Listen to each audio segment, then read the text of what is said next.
Alors nous sommes toujours au Forum Entreprendre dans la culture de la région Grand Est, ici à Nancy, au centre des congrès. Et c'est intéressant, hier les discussions dans certains ateliers parlaient de mutualisation, coopération, notamment à l'initiative d'artistes, de porteurs de projets culturels pour monter des lieux et pouvoir s'accompagner, se structurer dans leur pratique professionnelle. Et on va le voir aujourd'hui avec François Glé, notre invité, que la ville, le territoire est aussi à l'initiative de dispositifs qui puissent favoriser l'entrepreneuriat culturel. François Glé, bonjour, vous êtes chargé de mission à la ville de Nancy pour un projet en création de pépinières culturelles et créatives. Oui, bonjour, et tout à fait. Un projet que nous sommes actuellement en fait en train d'écrire avec nos différents partenaires, les acteurs de la cité, les artistes, les collectifs, les institutions. Voilà.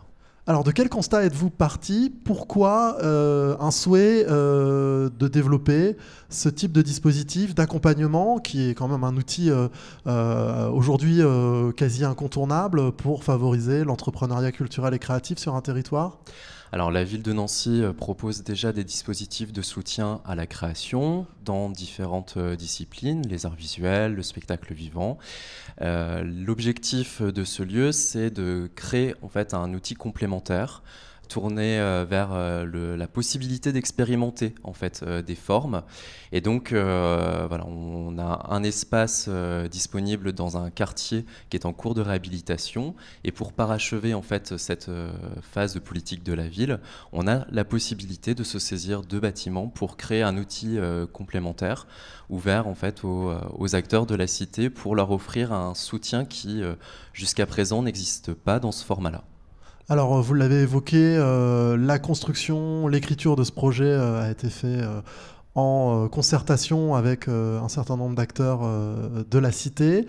Quelles sont les grandes lignes du projet aujourd'hui? Est-ce que le projet est arrêté, défini, ou il est encore en cours d'écriture? Vers quelle direction ça va? Alors le projet aujourd'hui, il n'est pas défini. On est vraiment en train de le construire avec les uns et les autres. On a profité de la période estivale pour avoir un premier temps de concertation avec de nombreux entretiens individuels, des ateliers. Nous avons été accompagnés par le troisième pôle en fait, dans cette première phase de concertation, pour définir, on va dire, des grands axes correspondant aux besoins qui ont pu être remontés, et puis de bénéficier de quelques préconisations complémentaires.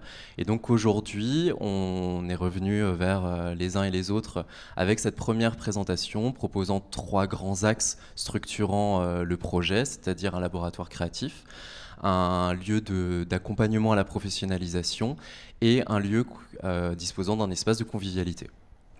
D'accord, donc un véritable lieu de vie aussi pour les habitants de Nancy. Exactement. En fait, il y a un enjeu fort sur cet espace-là. Il faut que ce lieu puisse être saisi par, évidemment, les créateurs présents sur le territoire, mais que les habitants y trouvent aussi complètement leur place. Et par habitant, on pense évidemment aux habitants du quartier, mais aussi les voisins immédiats sur le site, puisque le projet de pépinière culturelle et créative s'inscrit dans un environnement très particulier, qui est celui d'une ZAC, avec en proximité immédiate l'autre canal qui est une scène de musique actuelle. On a le Paddock qui est un opérateur tourné vers les startups et qui s'inscrit dans la Lorraine Tech, qui est la déclinaison locale de la French Tech. On a également le Lorraine Fab Living Lab, qui est un laboratoire relevant de l'université, tourné notamment vers les technologies d'impression 3D, ce type de technologie. On a l'agence d'urbanisme sur le site, la Scalène. Voilà, on a également la Poudrière. On a un certain nombre de voisins qui aussi sont intéressés en fait par ce projet-là. Et donc là, il faut qu'on arrive à créer tous ensemble un projet qui rayonne à l'échelle de la ZAC, sur une logique un petit peu d'animation de communauté en fait, du quartier, incitant les habitants à s'y rendre, et puis à l'échelle de toute la ville. Pourquoi c'est nécessaire d'investir dans l'entrepreneuriat culturel et créatif selon vous? Aujourd'hui, on est dans un environnement qui bouge énormément. Aujourd'hui, l'économie culturelle s'est modifiée.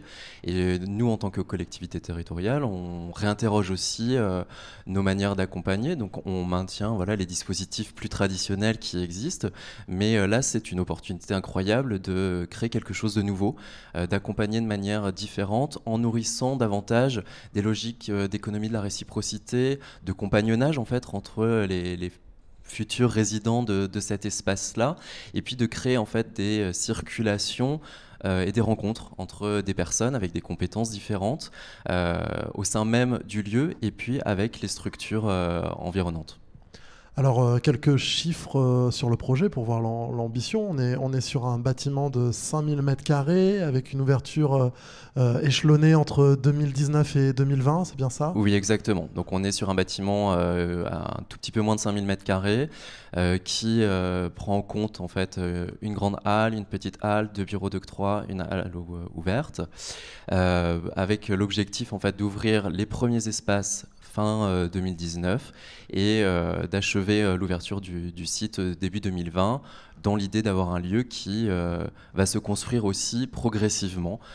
Donc au moment de l'ouverture, il sera opérationnel et il aura encore la possibilité de s'écrire sur ses premiers temps de vie. C'est ce qu'on souhaite. Vous l'avez évoqué à l'instant, ce projet va prendre place au cœur d'un écosystème déjà installé avec un certain nombre d'acteurs qui ont des activités complémentaires. Un certain nombre faut aussi déjà de l'accompagnement à l'entrepreneuriat, peut-être sur d'autres maillons.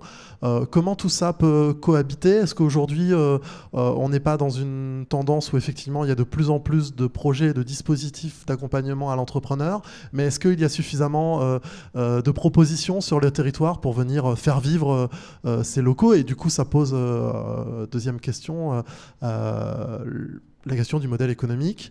Comment va fonctionner ce lieu? 100% financé par la collectivité territoriale, Nancy, ou est-ce qu'on va être sur un modèle économique particulier avec une diversification des recettes? Est-ce que cette question-là aussi a été déjà tranchée? Je sais que le projet est encore en cours de développement.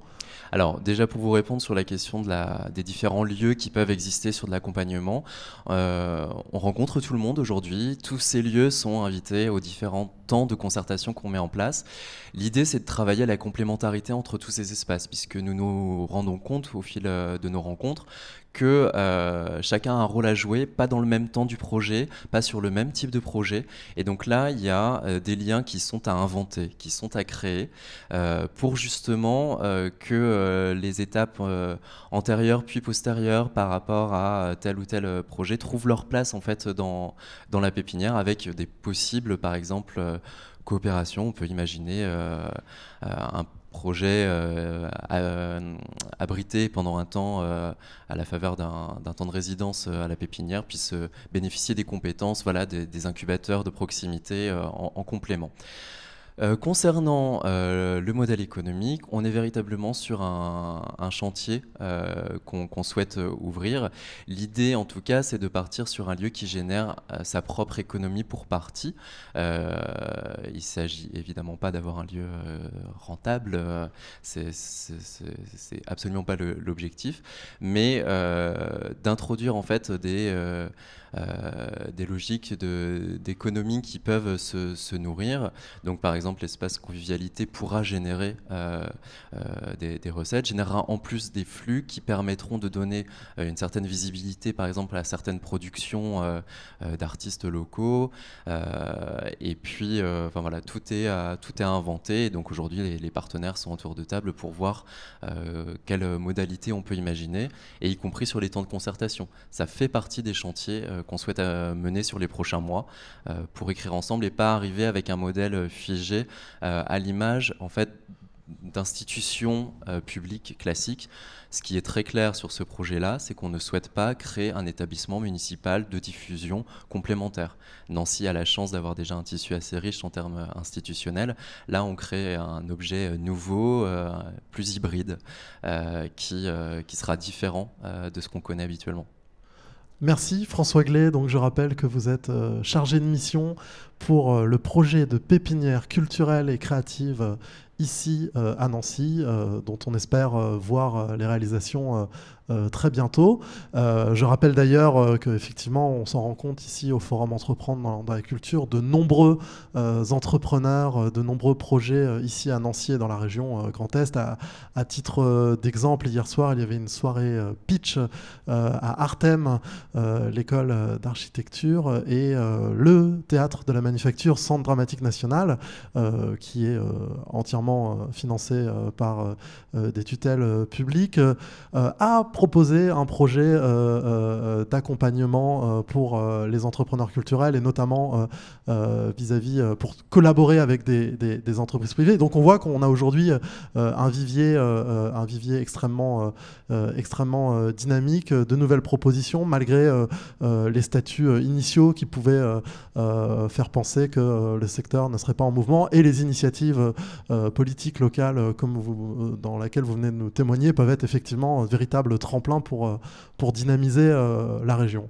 Merci beaucoup François, et puis bon forum et à bientôt. Merci beaucoup.